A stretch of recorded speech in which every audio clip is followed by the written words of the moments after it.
Hello and welcome back. My name is Mary Van Dyke. I am the owner of Finding Grandpa. It's a genealogical research service. This is part 3 in a series of videos about attaching records to people in your tree if you have an Ancestry.com tree. The last 2 videos in this series talked about Harriet Soper, and I was loading a Find a Grave record to her. This particular video is going to show you how to load that record to the rest of her family and how to make sure you don't create clones, which is what I call duplicate people in your tree.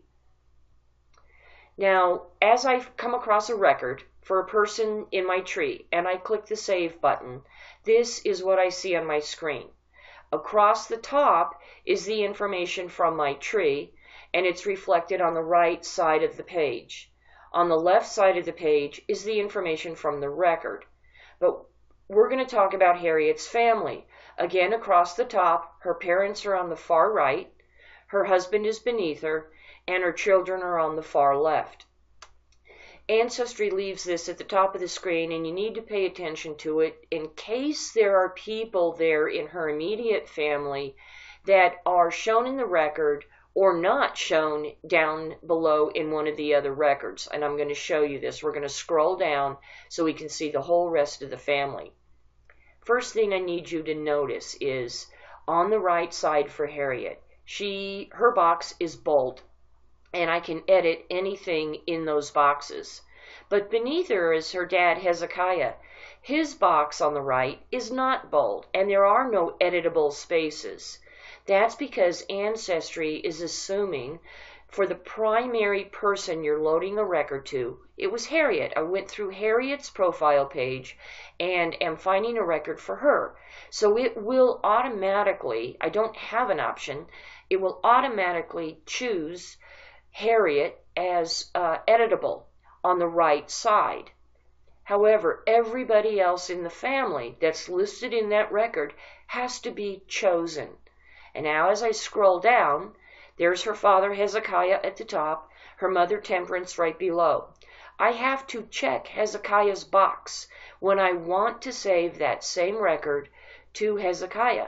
For every person in the record that's listed, it will display down the left, but it will not automatically load. I have to choose whether or not that record gets attached, and I choose it by checking the box next to their name.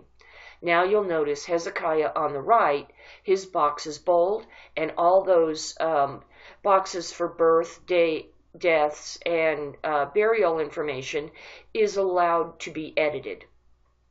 Notice, though, that nothing on the left side is new or different. Therefore, I don't need to check any of these boxes in the record to attach it to Hezekiah. The information on the left agrees with what's already in my tree on the right. So all I have to do is say, yes, check. I want this record attached to Hezekiah, but I don't have to specifically check the boxes on the left. As I move to her mother, Temperance, I check the box, and Temperance's information on the right is now bold, and I can edit. I want you to notice a couple of things. The first thing is if information in the record on the left is different than what's in your tree, Ancestry will not automatically check the box next to it. Her name is different because her married name is Temperance Soper.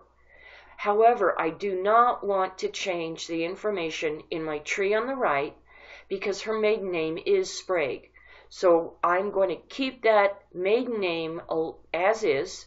I am not going to check her married name in that record. However, if something is new in a record that's not already in your tree on the right, Ancestry will automatically check those boxes, and it ends up putting that information automatically into my tree. You need to be careful at this point. What if it's not correct? If you think it's logical and you would agree with the information until you find another record that conflicts with it, you can leave the boxes checked and it will pre-fill that information. If you disagree or are concerned about the accuracy, uncheck the boxes. and it will go back on the right side to what was there before. In this particular case, I did not have a birth location or death location for Temperance. So I'm going to go ahead and accept the information as Ancestry did, the default load, and check the boxes for her birth location and her death location. Now I'm going to move to Harriet's children. I'm going to start at the top. The oldest child is listed first. I have on the left side a James Soper. Ancestry recognizes a James Soper that's in my tree, and it is assuming it's the same James. If this information conflicts, and you see that Ancestry is assuming to attach to the wrong child, all you have to do is click the box called Not a Match on the right side. A pop-up box will appear, and I can scroll down this pop-up box to see all the children of Harriet and choose another child if I think that's correct. In this particular case, I agree that James on the right and equals James from the record. So I believe Ancestry did the automatic match correctly, and I'm going to allow it to attach this record to the James in my tree. Again, there's nothing on the left side in the record that is new or different than from what's in my tree, and I don't have to check any of those boxes if I don't want to. Now I'm going to scroll down to another child.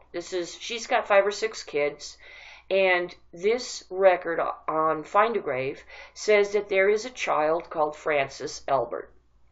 It automatically says this is a new person.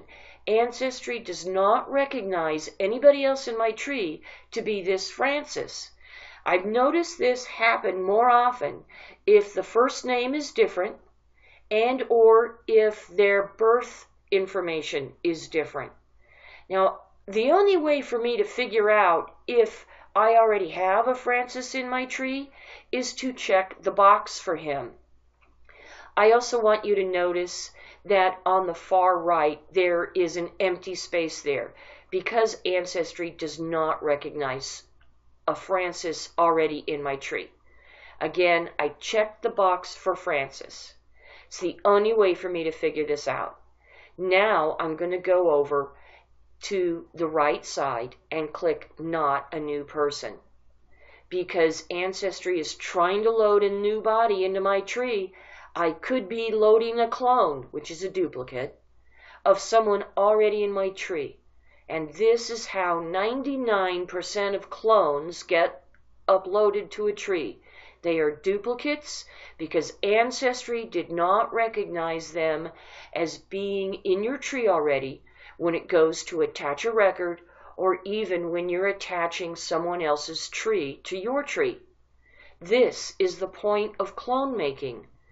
So what I'm going to do is click the blue link saying Not a New Person.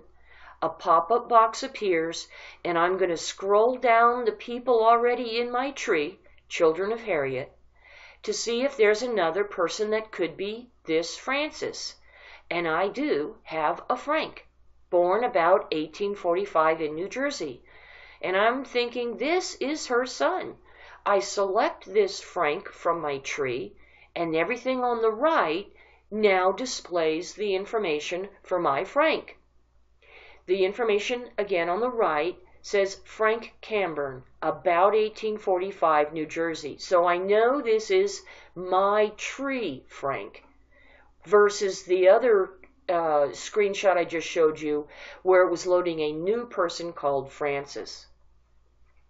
Now, since there's so much information different and new in the record on the left side, I'm going to check a lot of boxes. I'm going to change his name because his birth name was probably Francis, and Frank is an abbreviation or a nickname. I'm going to select his full birth date and location because I only had an about 1845 New Jersey. The death information is new, and Ancestry automatically loaded that for me. So again, this particular spot, when a record, or even attaching someone else's tree to yours, when you're attaching information to people in your tree, if Ancestry says new person on the left and there's blank space on the right, you know a duplicate person could be loaded to your tree. Ancestry can't see the other people in your tree. Again, they have a Francis, I had a Frank, and just because of his name and his birth date and location, Ancestry didn't see it as a logical connection, and could have right there loaded a clone of Frank in this tree. I hope this explains how to be careful when you're loading records to other family members in the tree, as well as what records, what boxes in those records you might have to check, or that you have the opportunity or the option to check. Thank you for watching.